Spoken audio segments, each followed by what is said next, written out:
Bienvenidas y bienvenidos al podcast de Conectadas, donde amplificamos las voces de mujeres en telecomunicaciones, TIC y el entorno digital. Únete a nosotras y exploremos nuestro decálogo para una transformación digital con perspectiva de género, mientras profundizamos en conversaciones cruciales sobre igualdad de género, inclusión digital y liderazgo en tecnología, de la mano de diferentes expertas y profesionales que comparten sus conocimientos, experiencias y visiones para un futuro digital más inclusivo y equitativo. Ya seas entusiasta de la tecnología, profesional del sector o defensor o defensora de la igualdad de género, este podcast es para ti. Síguenos para escuchar historias inspiradoras, discusiones valiosas y ser parte de una comunidad que se esfuerza por marcar la diferencia.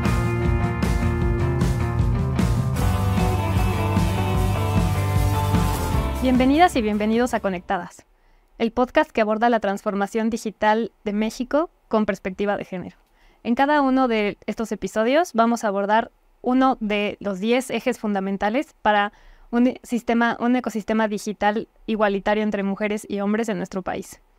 En este episodio vamos a abordar noticias con perspectiva de género con nuestra conectada, fundadora y consejera de Conectadas, Aimee Vega Montiel, que es investigadora feminista de la UNAM y presidenta del Global Alliance for Media and Gender, GAMAG. Yo soy Ximena Ruiz Cabañas, coordinadora ejecutiva de Conectadas. Ahora, para entrar en contexto al tema, vamos a escuchar de parte de Lupita Michaca, que es directora general de Consumo TIC, unos datos respecto al tema. En 2023, un análisis del Instituto Reuters reveló que solo 22% de los principales editores en 240 medios de noticias, tanto tradicionales como en línea, eran mujeres. Más aún, aunque el 26% de los nuevos editores nombrados este año fueron mujeres, en México solo el 5% de las profesionistas ocupó altos cargos editoriales, en contraste con el 44% en Estados Unidos. Por su parte, el sexto informe del Proyecto de Monitoreo Global de Medios muestra que el 31% de las noticias cubiertas por reporteras tenían como sujetos a mujeres, frente al 24% en las historias cubiertas por profesionales hombres. Además, en México las noticias producidas por mujeres cuestionan estereotipos de género el 14% de las veces, comparado con el 6% en las noticias producidas por hombres, lo que evidencia que, sin duda, el género influye significativamente en la narrativa noticiosa. Muchas gracias, Lupita, muy interesante. Ahora le pediría a Aimee si nos puede ayudar a ahondar en estos datos sobre participación y representación de las mujeres en los medios. Claro que sí. Pues quisiera yo citar al que constituye probablemente el principal referente en materia de feminismo y comunicación, me refiero a eso en términos de la construcción de datos, que es el Global Media Monitoring Project. Este proyecto de monitoreo global de medios se lleva a cabo desde 1995. WAC, que es una organización global, ha encabezado este esfuerzo cada 5 años y consiste en monitorear los noticiarios, tanto de radio como de televisión, la prensa y las noticias publicadas en el entorno digital en un mismo día, en el mayor número de países posible. Entonces, por ejemplo, en el último monitoreo global que se lleva a cabo cada 5 años, el de 2020, incluyó la participación de 116 países, lo que significó el análisis de más de 30,000 noticias por parte de equipos de mujeres voluntarias, tanto académicas como activistas, representantes también de medios de comunicación, y trabajando con una sola metodología. Entonces, me parece muy importante enfatizar este estudio, porque de lo que nos ha dado cuenta es del carácter estructural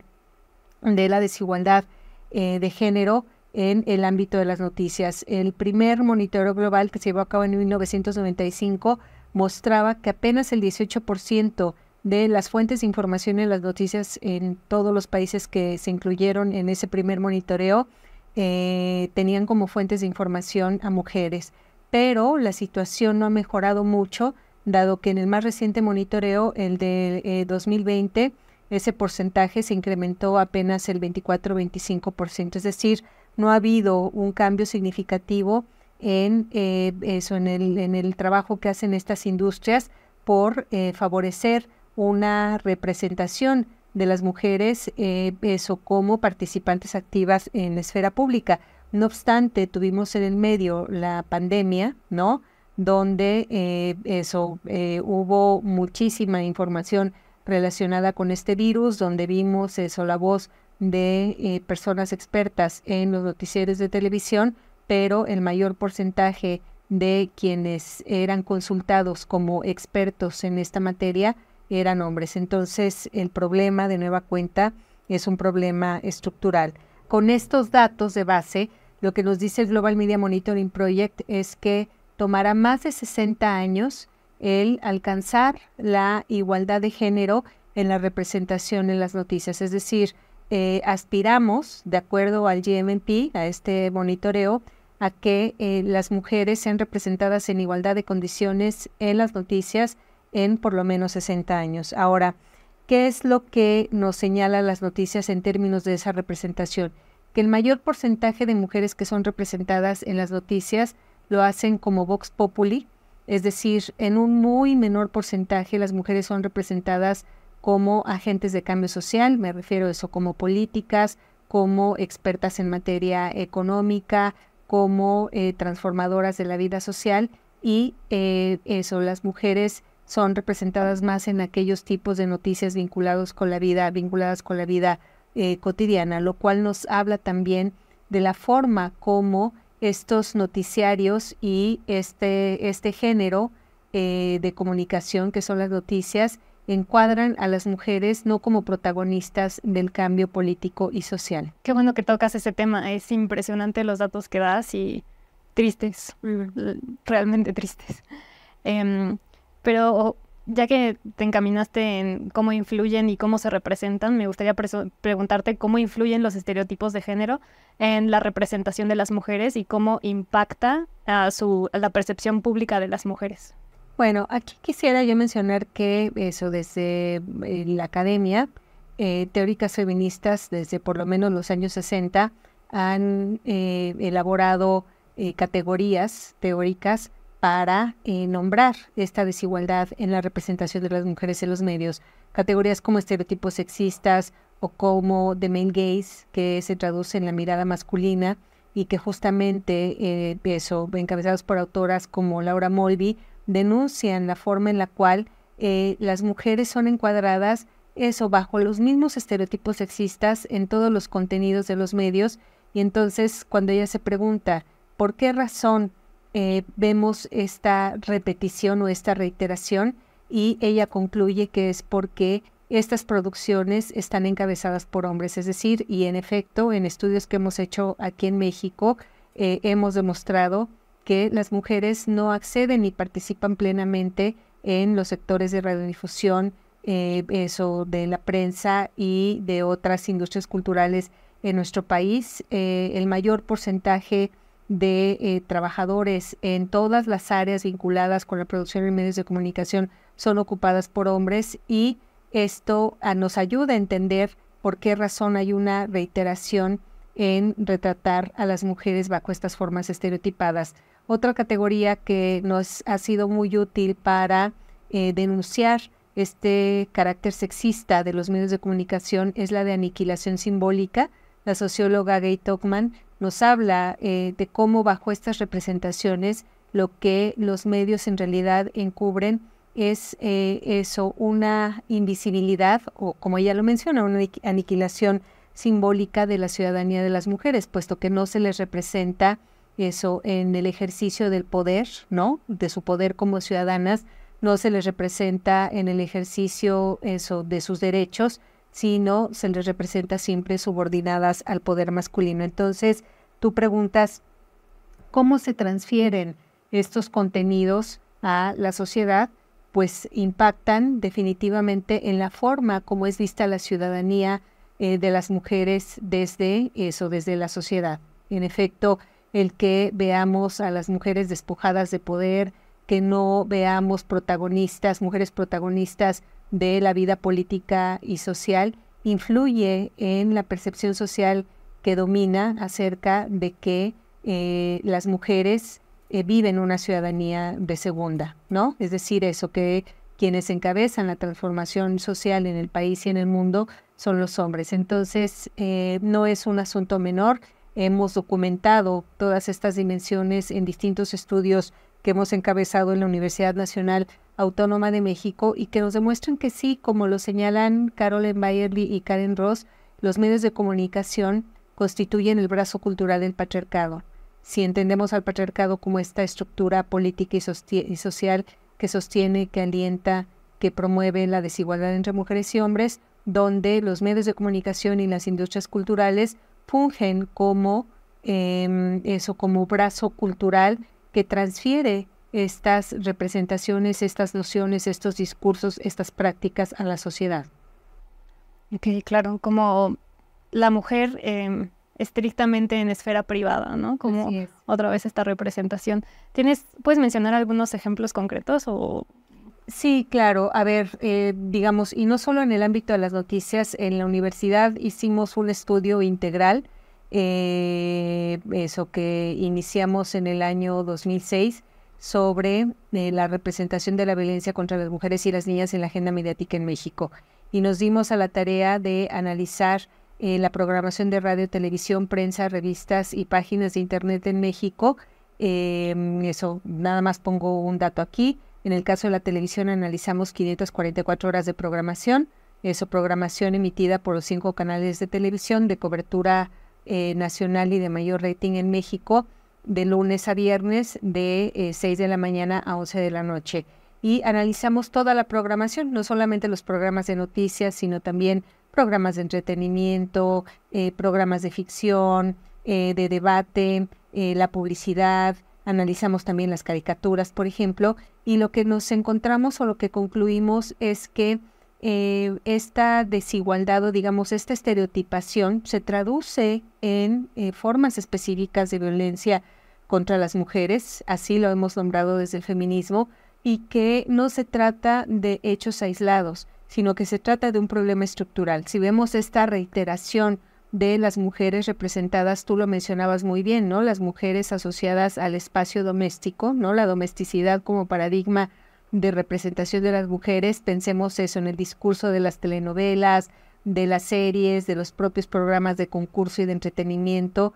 ¿Cuál es el paradigma que prevalece sobre las mujeres? Bueno, el de la domesticidad por un lado, el de la mujer como objeto sexual por el otro. Estamos también asistiendo a una hipersexualización de las mujeres desde la infancia en el discurso de todos los medios de comunicación. Entonces, de lo que estamos hablando es de una discriminación estructural de las mujeres en los medios de comunicación, insisto, porque no se trata de hechos aislados.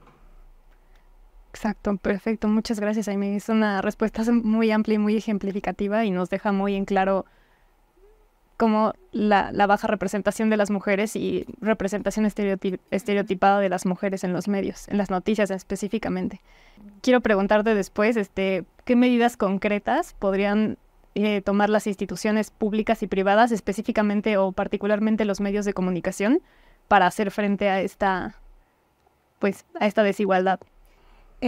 Bueno, quiero mencionar que en el año, a finales de 2019, justo un par de meses antes de que fuera declarada la contingencia sanitaria por la pandemia, impulsamos desde la Alianza Global de Medios y Género, GAMAG, junto con la UNAM y la UNESCO, el Pacto Nacional para la Eliminación de la Violencia contra las Mujeres y las Niñas en y a través de los medios de comunicación y las plataformas digitales. Este pacto incluyó radio, televisión, prensa y las plataformas. Y apuntamos recomendaciones específicas en 2 dimensiones, justo vinculadas con las que señala la Plataforma de Acción de Beijing, que lo decíamos en otro podcast, constituye el mapa de ruta para impulsar la igualdad entre mujeres y hombres, en este caso específico en los medios de comunicación. Entonces, la plataforma identifica 2 objetivos o 2 dimensiones estratégicas, una la vinculada con los contenidos y otra con la estructura de los medios de comunicación. Entonces, tomando este eje, incluimos recomendaciones en ambas dimensiones, en el nivel de los contenidos y en el nivel de la estructura de los medios. Entonces, por ejemplo, estas recomendaciones incluyen el respeto por parte de estos sectores al marco normativo nacional e internacional en materia de igualdad de género y eliminación de la violencia contra las mujeres y las niñas. Por ejemplo, la CEDAW, que es la Convención para la Eliminación de todas las formas de discriminación contra la mujer, incluye ya recomendaciones generales que vinculan directamente a los medios de comunicación. He mencionado la Plataforma de Acción de Beijing. A nivel regional, la Convención de Belém do Pará para prevenir y eliminar la violencia contra las mujeres también incluye recomendaciones específicas a medios, y en esta perspectiva lo que enunciamos en primer lugar es el marco normativo que sustenta iniciativas como esta, ¿no? El promover la igualdad en los medios de comunicación. Una segunda recomendación general está vinculada con la promoción de la erradicación de estereotipos sexistas y de la apología de la violencia contra las mujeres en los contenidos de los medios, y una tercera con la promoción de una cobertura ética de las noticias sobre violencia contra las mujeres y violencia feminicida que se apoyen en códigos de ética adecuados. Entonces, para hacer efectivos algunos de estos puntos, impulsamos, ¿no?, como recomendación, el promover políticas internas que aseguren procesos de producción mediática, me refiero no solo informativa, sino también de entretenimiento, con perspectiva de género, que incluya la capacitación progresiva a profesionales de esas áreas, me refiero personal de dirección, producción, periodistas, y que incluya también el que conozcan el marco normativo vigente. Otra acción específica vinculada con estas recomendaciones generales es la profesionalización de periodistas en la investigación periodística con perspectiva de género, ¿no? La capacitación en igualdad de género a todo el personal directivo de toma de decisiones, áreas de redacción, producción, técnica comercial, administrativa y recursos humanos. ¿Por qué razón? Porque en entrevistas que he realizado a periodistas que hacen cobertura, por ejemplo, informativa, que involucra a mujeres como protagonistas de las noticias, lo que me encuentro reiteradamente es con el hecho de que muchas de estas periodistas entregan un producto a su redacción, pero la decisión sobre lo que se noticia y cómo se noticia no depende de ellas. Depende del editor, depende de los criterios editoriales del propio medio de comunicación, depende de los criterios establecidos por los directivos, y es en esta perspectiva que consideramos que, por ejemplo, el capacitar en perspectiva de género o sensibilizar en perspectiva de género debe también alcanzar a estos actores en los medios de comunicación. Y la difusión de materiales existentes, manuales de estilo, códigos de ética, códigos de lenguaje no sexista entre el personal. También con esto lo que en conversaciones con estos medios, más de 100 medios de comunicación y plataformas digitales que signaron este pacto, señalábamos es que no estamos inventando el hilo negro. En otro podcast hablábamos acerca de que el feminismo es un paradigma con una construcción de 3 siglos, y en esos 3 siglos hemos construido derechos humanos de las mujeres, lo cual incluye la construcción de muchísimos mecanismos, materiales, manuales, etcétera, que significa que no tendríamos que partir de cero. Es decir, las mujeres hemos construido los propios recursos para transformar a los medios de comunicación, y se trata de que estas industrias usen esos recursos que ya están disponibles. Entonces, también algunas otras recomendaciones incluyen la adopción de la perspectiva de género en las defensorías de las audiencias, ¿no? Sabemos que en nuestro país los medios públicos hoy cuentan con una defensoría de audiencias, y pensamos que es fundamental que incorporen la perspectiva de género. También el impulso de políticas internas que promuevan espacios libres de violencia y discriminación contra las mujeres que forman parte de la planta laboral, protocolos de atención a mujeres víctimas de violencia en el marco de estas industrias, protocolos de protección de mujeres periodistas y conductoras de programas que incluyan medidas que eliminen la violencia perpetrada en su contra en las secciones de comentarios de los medios en sus versiones digitales. Lo vemos recurrentemente, ¿no? como una mujer periodista que publica su nota en un medio suele ser víctima de amenazas, de distintos tipos de violencia en las secciones de comentarios de los medios, en la participación paritaria de las mujeres en todos los puestos, incluidos los de toma de decisión en espacios estratégicos como son las salas de redacción, derechos laborales plenos a mujeres que forman parte de la planta laboral, la eliminación de la división sexual del trabajo a fin de que las mujeres puedan participar en igualdad de condiciones en todas las áreas de estos sectores. Un ejemplo, en entrevistas que he realizado a mujeres líderes en estos sectores, me encuentro con que, por ejemplo, en producción en televisión, casi no hay mujeres que estén trabajando, ¿no?, en esas áreas. Y en el caso de la entrevista a una mujer que dirigía un medio público, una televisora pública, ella me decía que después de la entrevista que le realicé, fue a hablar con el director de producción del canal para preguntarle por qué razón no trabajaban mujeres en esa área. Y la respuesta de ese director de producción fue que no le gustaba trabajar con mujeres, nada más, ¿no? Entonces, bueno, esta entrevista que le hice a la directora, pues parece que contribuyó a su sensibilización. Y entonces lo que pensamos es, de nueva cuenta, dado que hemos demostrado que no se trata de un problema aislado, ¿no?, sino de que es un problema estructural, pensamos que la transformación de los contenidos pasa por transformar la estructura de los medios de comunicación. Y entonces leía yo esta semana que, por ejemplo, uno de los medios signantes, que es la Organización Editorial Mexicana, esta semana anunció la apertura o el inicio de funciones de su editora de género. Entonces, este nombramiento es parte o es producto de este pacto que impulsamos. Entonces, aunque, como nos dice la UAC, por lo menos tendrán que pasar 60 años para que veamos la igualdad entre mujeres y hombres en las noticias, pero pienso que estas transformaciones constituyen hitos de esa construcción. El ejemplo que pusiste es perfecto aunque la periodista haga la noticia y la haga con perspectiva de género, si no hay un cambio en las estructuras, el contenido va para atrás.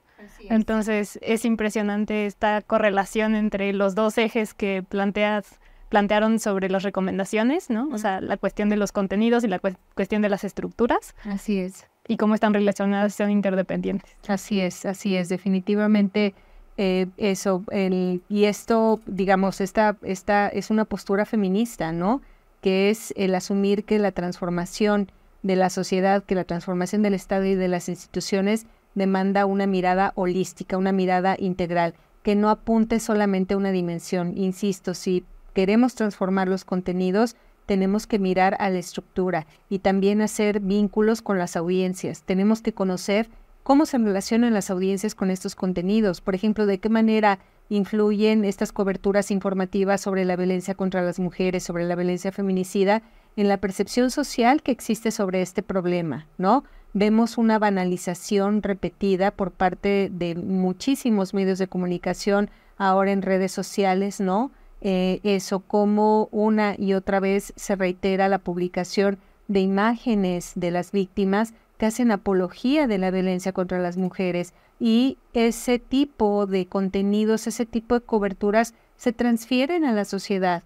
¿Por qué? Porque llegamos a un punto en el que normalizamos la violencia contra las mujeres, la naturalizamos y no miramos a su carácter estructural, y no miramos a la responsabilidad que tiene el Estado en proteger a las mujeres y garantizar su derecho a una vida libre de violencia. Pues muy, muy, muy ilustrativa tu participación, Aimee. No sé si quieras concluir. Bueno, lo que yo quisiera reiterar es, y estamos a menos de un año de conmemorar los 30 años de la publicación de la Plataforma de Acción de Beijing. Yo insisto, se trata de nuestro mapa de ruta y en ese marco me parece fundamental hacer una evaluación de qué ha sucedido en estos 30 años, qué cambios hemos registrado, qué han hecho los medios de comunicación. ¿Es suficiente con lo que han hecho? Por ejemplo, en materia de regulación, ¿no? Hemos apelado a medidas de autorregulación, pero parecen no ser suficientes. Entonces, hoy hablamos de corregulación, por ejemplo, ¿no? De la necesidad de que el Estado no abandone su responsabilidad como rector en el diseño de marcos normativos y en el cumplimiento, en la vigilancia de su cumplimiento por parte de los medios de comunicación, esto en armonía con el desarrollo por parte de los propios medios de medidas internas, de medidas autorregulatorias que en su conjunto, insisto, garanticen el derecho de las mujeres a una vida libre de violencia y de discriminación en los medios de comunicación y en el entorno digital. Perfecto, muchas gracias, Aimee. Creo que con esto damos por concluido nuestro capítulo. Gracias a todas y a todos por acompañarnos y los invitamos a escucharnos en nuestros siguientes episodios y a seguir nuestras redes sociales y a visitar nuestra página web www.conectadas.org y nos vemos hasta la próxima. Gracias. Gracias por acompañarnos. Te esperamos en nuestro próximo episodio. Mujeres por más mujeres, conectadas por una transformación digital.